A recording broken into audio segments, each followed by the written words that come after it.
deep in the uncharted valleys of the Rocky Mountain, where sand in the air and sun blisters the earth. Locals have whispered its name for centuries, a name that chill even under the hottest sun. This time, we follow the story, trekked to the Rocky Mountain with an axe in hand, just in case. Barmanou. More than 50 strangers, but one description.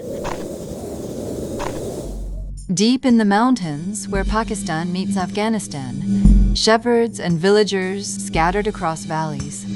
And yet somehow, same description, same details, same creature. In September 1977, an event took place in Chitral, Pakistan. Spanish zoologist Jordi Magraner collected dozens of eyewitness accounts. One of those accounts came from a shepherd named Purdum Khan. High in the mountains, shepherd Purdum Khan sat alone under the afternoon sun, watching over his sheep. Then came the smell, a rotting stench like a dead animal left for days. He looked down and saw a hairy man standing just meters away. For 2 hours, he observed it in silence. The hairy man never noticed him. He wasn't afraid. He had already heard stories about these creatures. With an axe in hand, he was ready to defend himself if necessary. Watching the creature for 2 hours, was he frozen in fear, or did he enjoy the sight? Would you have stared longer? Purdum Khan's tale is far from the last. The next will involve hard things. In Gujar, Pakistan, 1987, a shepherd named Lal Khan reported a close encounter and provided such a vivid description that Spanish zoologist Jordi Magraner took interest. While herding his goats across a high alpine slope, when his goats started making noise, beneath a large fir tree, sheltered by its low-hanging branches against a cliff wall, something woke up. A hairy man stood up. It looked at Lal Khan and didn't seem afraid. Instead, it picked up a rock and threw it at him. Then it turned around, grabbed a stick with its left hand and slowly walked away across the meadow. It didn't run or hide. It just walked uphill and disappeared behind a ridge. If you were in that situation, would you throw the rock back?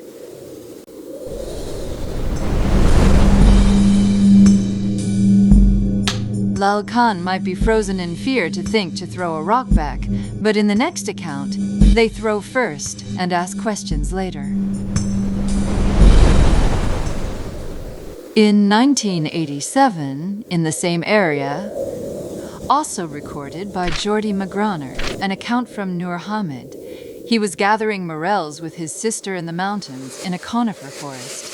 Suddenly, they spotted a hairy man-like creature about 20 meters away downhill. When it noticed them, it moved toward them. They screamed and threw rocks. A third man rushed in to help. Finally, a rock struck its head. It turned and ran off quickly. What if all the rocks had missed, and the hairy man got them?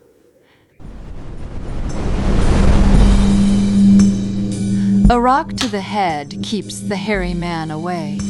The next account may not be face-to-face. Consider that lucky. Back in May 1994, deep in the Shishi Valley, a remote stretch of the Chitral region, Jordi Magraner, Dr. Anne Malassa, and one of their associates were trekking through the area as evening was setting in. That's when the sounds reached them. They heard two separate guttural sound that only possible from the voice box of a primate. By the time they had a moment to react, the light was nearly gone, too dark to follow. Whatever made those sounds had the cover of night on its side. They started asking around, and the locals, they knew the animal. They had seen it. And the first thing almost every witness mentioned? The smell. A foul, unmistakable stench that seemed to follow this creature wherever it went. They only hear the sound. Is that blessing or a curse? Even hearing just the sound was a rare experience, though by the next account, it wouldn't be so rare. In Kohistan, in high mountain pastures, at high altitude, far from any road, local and shepherds have been reporting the same thing, not just one or twice. To this day, it keeps happening. Some see it so often they treat them as routine, just another day on the mountain. A routine encounter, an enviable experience for some of us. That just the tip of a rocky mountain. So, what exactly is the Barmanou? Witnesses describe a bipedal, human-like primate inhabiting remote mountain regions, roughly 1.1 to 1.8 meters tall and covered in thick, dark hair, accompanied by the stench of a rotting carcass. It has also been reported to throw rocks and pick up branches. Some report that it wears animal skins over its head and shoulders. Wearing animal skins is not animal behavior. That's human behavior, which is why some researchers believe it could be a relic hominid, possibly even a surviving Neanderthal. Something not fully ape and not fully human, something in between. Jordi Magraner called it Homo pongoides, the ape-like man. He spent over a decade trying to prove it existed. He lived among the locals, trekked for weeks through the high wilderness, all accounts pointing to the same figure. He believed he was closer than anyone had ever been. He never made it out of those mountains. The Barmanou was never photographed. Skeptics argue that reported sightings are likely misidentified animals, such as the gray langur, Himalayan brown bear, or Asian black bear, observed under poor visibility in remote, isolated conditions or in extreme heat. They also point to folklore and exaggerated stories, where narratives become distorted and misinterpreted through retelling.